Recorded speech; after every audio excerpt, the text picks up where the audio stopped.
Hello everyone, today I would like to talk about the problem pairs of songs with total durations divisible by 60.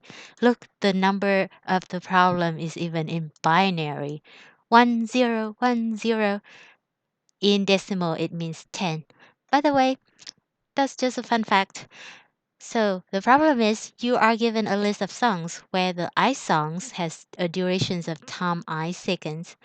Return the number of pairs of songs for which their total duration in seconds is divisible by 60. Formally, we want the numbers of indexes ij such that I smaller than j with time I plus time j divisible by 60. So, as usual, we need to come up with some test cases. Can this time array be empty? Yes, if it's empty, we're gonna return 0. So what if it just have one elements? We would also return 0 because we don't have a pairs to return.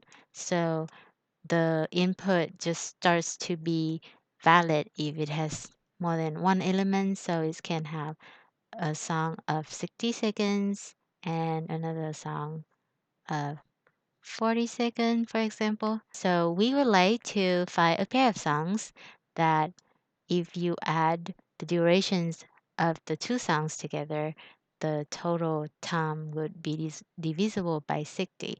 So in this case, 60 plus 40 equal 100, which is not divisible by 60. And so if we have 60 and 60, for example, the total time would be 120, which is divisible by 60. So for this case, we would return 1, right? So can time contains negative integer, which is pretty invalid. It doesn't sound feasible because the duration of song cannot be negative. It could be 0 though, if we consider 0 valid durations. So can there be duplicate elements in time? Yes, there are duplicate elements in time. It's possible. Like, for example, this example, we can have two songs with the same duration of 60 seconds. That's totally feasible. And so we would take these examples from the problems. We would return 3. Why are we returning 3? Because we see that 30 plus 150, we have 30 and 150 to the total of 180. And then we have 20 and 100 with a total of 120. 120 is divisible by 60. And we have 20 and 40 with the total of 60, which is divisible by 60. So we have 3 pairs, so we would return 3. And so the simplest solutions for this problem is, as we can easily see, we can look through all the elements in the arrays. And for each element, we would take the total of the current element with the rest of the elements one by one and check whether the totals of each pair is divisible by 60. So for 30, we would check 30 and 20, and then we would check 30 and 150, and then we would check 30 and 100, and then we would check 30 and 40, and so on. And then we move to 20, and then we would check 20 and 150 and 20 and 100.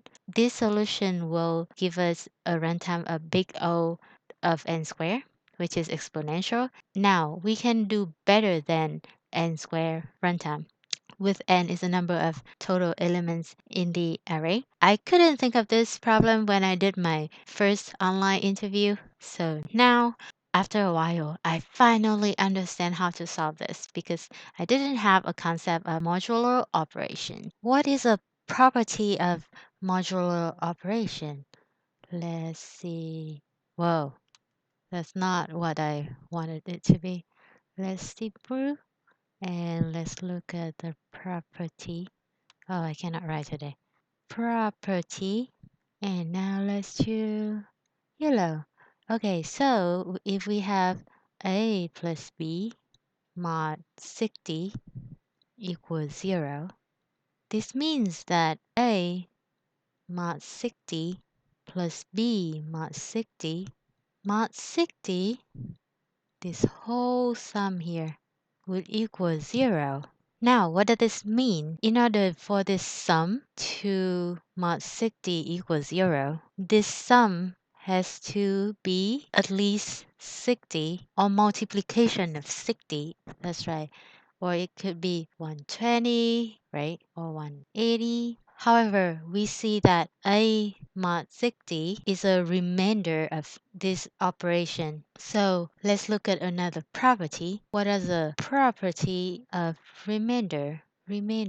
So we have C equal A mod 60. Because C is a remainder of 60, C must be less than 60, right? And then if we have D is a remainder of B divided by 60, D must be smaller than 60. So we have C plus D must be smaller than 60 times 2 equals 120, right? And so because C plus D has to be divisible by 60. Now, 120 is not possible for C plus D. So the only possible option for C plus D is 60. So we have C plus D must be at least 60. Let's look at our integer array of Tom. Okay, so I'm going to have purple here. I like changing color. So we have integer array of Tom. Oops, this stroke is too big. How do I reduce the stroke? Okay, so this is integer array of Tom. Let Tom be equals to, we see. So we want Tom to be equal to 20, right? 40, for example. And then we have 20 again. And then we have 60. And then we have 120. Now the question is, we know that for A mod 60 and B mod 60, this total must equals to 60, right? So for example, A equal 20 and B equal 40. 20 mod 60 equal 20. 40 mod 60 equal 40. 20 plus 40 equals 60. So we have combinations of A and B with the sum divisible by 60. What if we observe that A mod 60 is not equal to 0 and B mod 60 is not equal to 0, right? So what if we have A equal to 20 and B equal to 60, which is divisible by 0. Sorry, divisible by 60. And this one is not divisible by 60. We see that 20 plus 60 equals 80, which is not divisible by 60. There you go. So we see that in order for A mod 60 plus B mod 60 to be divisible by 60, A must not be divisible by 60 and B is not divisible by 60. So going back up here, this is one options we conclude from this formula, right? This is the formula I'm talking about. So this is, let's say 1. Let's pick this color. How do we find A and B in this Tom array? So we know that A and B are both not divisible by 60.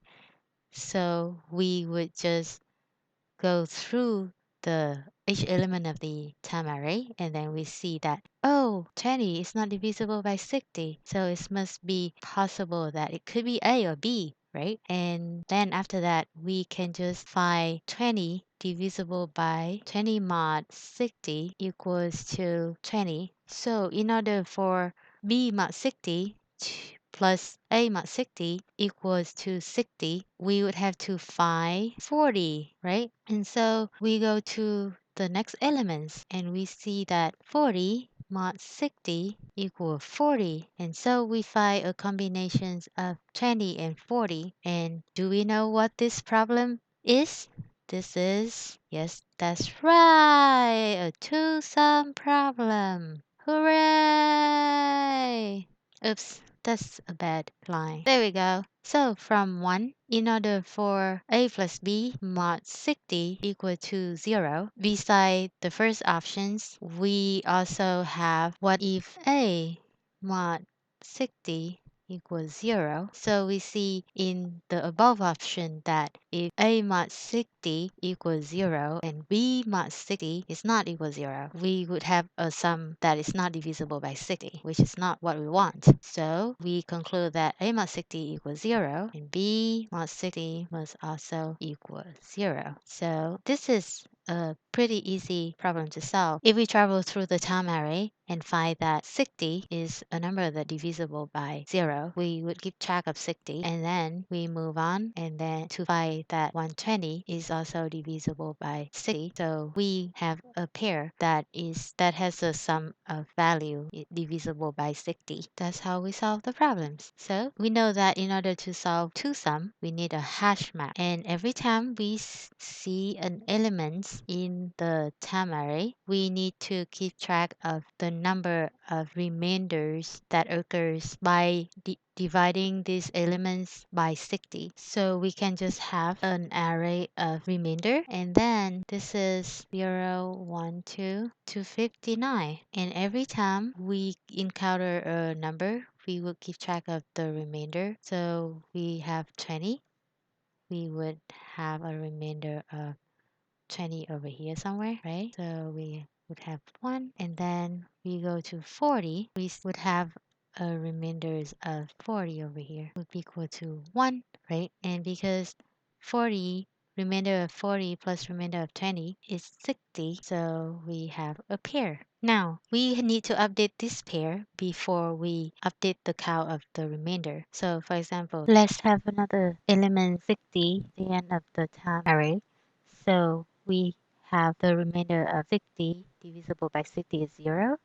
So we update the count of remainder 0 to 1. And when we go to 120, we see that there's one remainder in the index 0 already. So that means that we have one pair. And so we update the pair to 1, right? And then after updating the pair, we would update the count of remainder 0 in the index array to 2. If we update the count of the index 0 to 2 before we update the pair, we would have two pair, which is not correct because 120 and 60 only makes one pair. Ta! Hope that helps.